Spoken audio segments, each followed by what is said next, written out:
Hello, welcome to Ikate's Crossing as we continue Chapter 9 of Journey of the Heart. This is Part 5. We are up to Alone Together. Right, let's do a message from Wisdom from the Epics of Hind. Let's see what the message is for today, for this part of the chapter.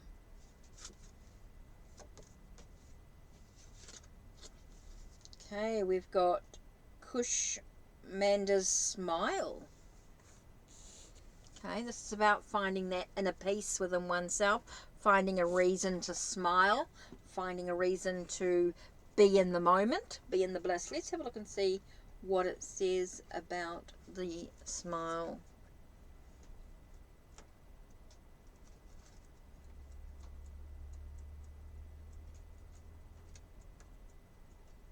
Let's see what she has to say.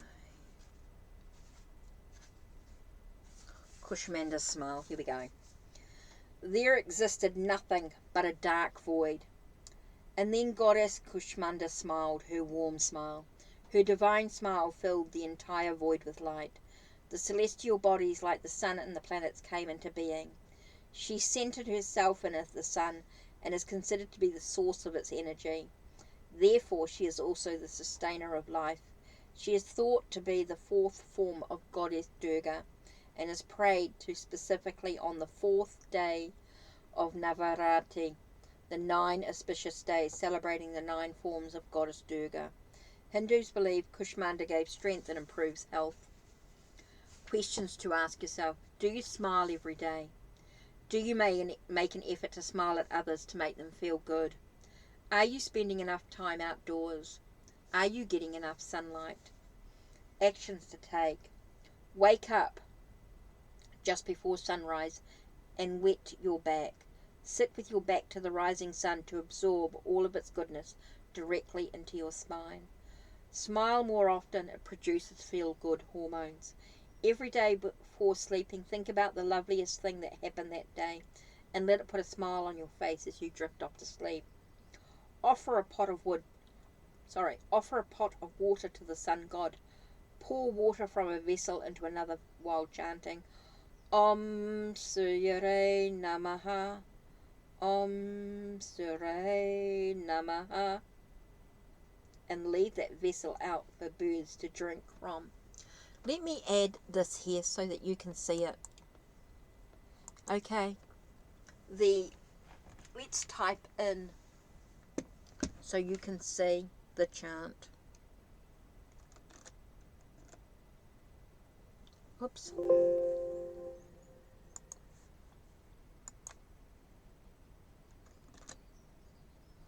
Oh, I've got to stop doing that. Doesn't like it. Oops.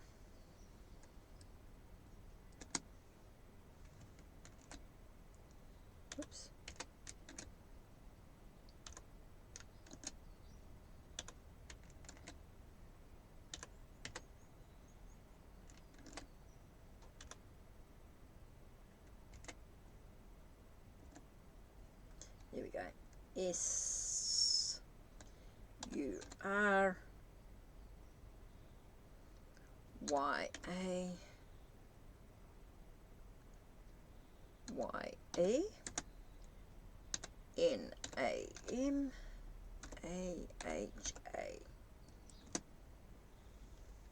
Okay, so this is what you want us to do. Om Suryaya Namaha. Om Suryaya Namaha. Suryaya Namaha. Om Suryaya Namaha. And leave that vessel out for the birds to drink from. I know my Hindi is not that good. My Hindi is not that good, but try. Om Suryaya Namaha. Okay. Now the message is, you have a beautiful smile when someone somewhere wishes they could see that smile every day. You are the reason someone smiles every day. You are a warm person radiating good energy. Remember this and carry this truth in your heart always.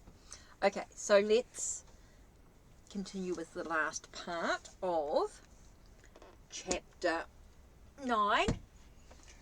Alone together. Needs always come in pairs. To be alone, to be together, to talk about problems, to set problems aside, to play, to work. So when we empower ourselves in relation to the need we have felt badly about, this frees us to recognize and honor the complementary need which our partner has usually been representing in our conflicts, and this helps heal the polarization that has developed between us. This kind of healing is especially important when a couple is at war over the core issue in a relationship. How to negotiate the basic poles of separateness and togetherness. We all have some longing to join and connect with others, as well as a taste for solitude, individual freedom, and space. Only by acknowledging both these sides can we resolve our childhood dramas, develop more healthy relationships, and become more whole. Yet living with an intimate partner while also remaining true to ourselves is a difficult edge. On one hand, a couple cannot remain in a perpetual state of togetherness because two lovers are always separate people, each with his or her own experiences, temperaments, preferences, rhythms, and path. They can never realize absolute union in any conclusive, uninterrupted way. Trying to feel secure by establishing an identity as a we only creates addiction and inner impoverishment. It causes us to neglect the deep, silent springs of vitality inside us and the simple truth of our experience, which often emerges most powerfully in moments when we are not involved in relating at all. No matter how close to another person we may be, part of us is radically and forever alone, and in its own way wild and free. If we use a relationship to deny this, it can only be superficial or distorted, for it will not be aligned with reality. On the other hand, if we deny or suppress our need for contact, we also distort our nature. There is no such thing as a totally independent individual. A vast network of relationship connects us to other people and to the cosmos as a whole. Love warms us and opens us to life.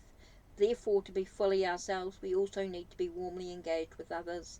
The final healing of the rift between Jan and David happened as they came to recognize, through working on themselves, that both these needs need to be strong individuals and to be close to each other, belonged equally to each of them.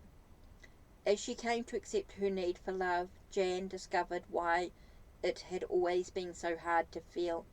It brought up her terror of being left alone. She had hated her aloneness as a child because it was associated with deprivation, which had felt like a threat to her survival.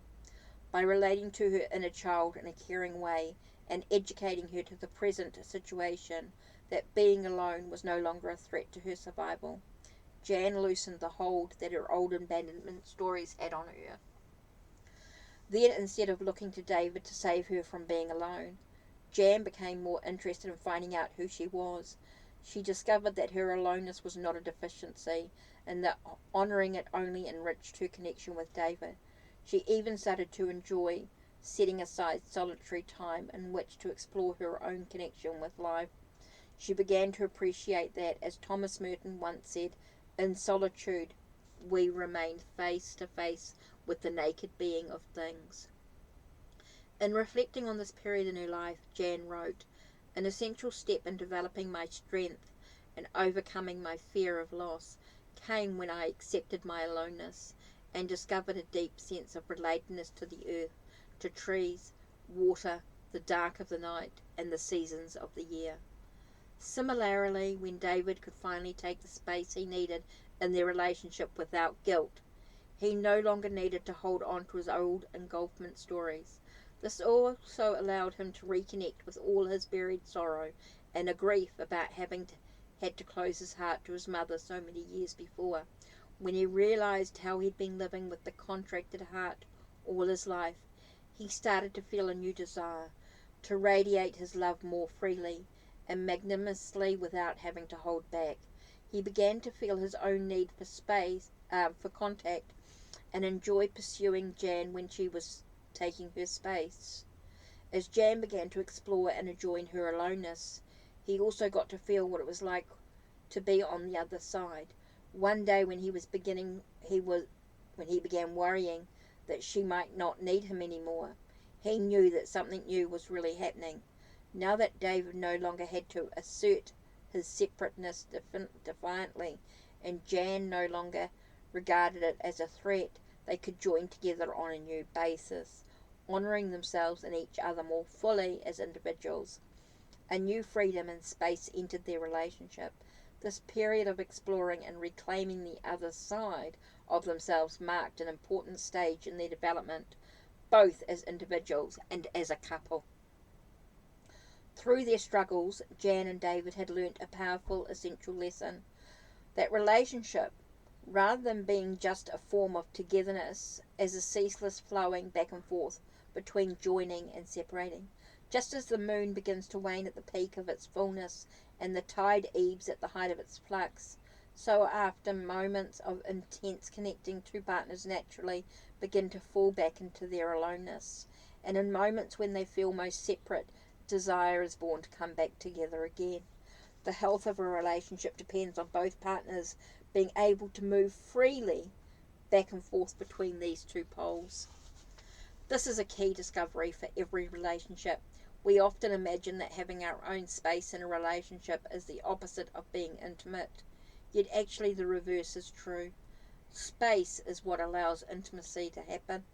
It enables two people to meet and touch freshly, to see each other whole and against a wide sky. As Rilke put it, Rilke's lover Lou Andreas Salome concurred when she wrote, "Two are one only when they remain two." The electricity in a couple's erotic connection flows most freely when they are not entangled, but rather feel themselves as two distinct, separate poles, man and woman, or two men or two women. Two separate poles. Whenever one partner identifies with togetherness or separateness as an end in itself, this will only set up a struggle with the other partner, who consciously or not will feel compelled to compensate for this unbalanced position. If we can see these struggles as helping to learn to balance different sides of ourselves, we can regard them more cheerfully, not as acts of war, but as steps in learning to dance. In this way, we can learn to use every obstacle we meet on the path of relationship as part of the path itself. Our conflicts with our partner help us identify and contact essential missing pieces of ourselves. In making friends with these parts of ourselves, we free up a wider range of our powers and possibilities. We begin to fill out, to soften and expand, and this allows love to flow through us more freely and unobstructively. Okay, that's it for chapter 9 of Journey of the Heart and the messages, wisdom from the epics of Hind. Thank you for joining me during this chapter 9. Don't forget to check the links down below. Check the links on my channel. Like, subscribe, and ring the bell so you know when the next video will be uploaded as we continue this book. Take care. Blessed be.